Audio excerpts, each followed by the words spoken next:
Hey guys, Dr. Nick Araza, Santa Barbara Family Chiropractic, talking about a traction check-in point. So at this point, you've been doing traction, you've had your first progress exam, we've seen some successes, we've had some conversation about what to watch out for likely, and you're going to continue doing likely the same traction for another couple of weeks or months, depends on what your case is. But you've had enough experience with traction that you should know it in terms of how your body's going to respond given what you've been doing. So we have this conversation because traction is really the thing that makes the most change to the structure of your spine. Posture awareness is huge, adjustments are huge, exercise is huge. They all play their role, but of making the most structural shape change is traction. And so why I'm sharing that with you is if you want to get the most bang for your energetic buck here in traction, you got to push a little bit.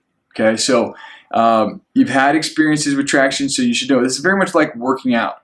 You know, when you've done too much, you feel sore, like, oh, that was too much of a workout, too much traction. So you just want to guide yourself to the point where you're toeing the line, you're pushing, but you're not paying for it.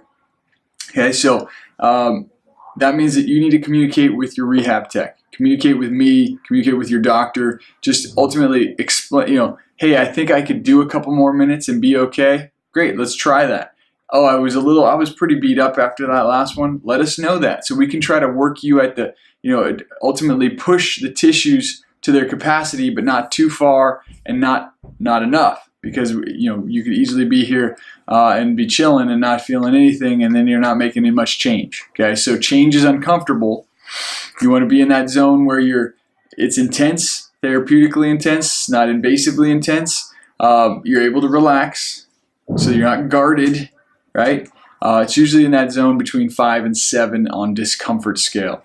But try to give yourself a push, communicate. It's okay, don't feel bad. There's ups and downs. You might push too hard one day and realize, okay, we were just trying to get a little gung-ho. So just try to find that zone where you're like, okay, I'm getting some change, I'm hanging in there. Yes, it's uncomfortable, maybe it doesn't feel good at all, but afterwards it shouldn't last. You should know kind of what your response is going to be and take it to what you can tolerate. Okay, the more you push on this stuff without setting yourself back, the faster you're going to change. Okay, that's as clear as we can be. So teamwork, conversations, push hard, get the job done, success, yes.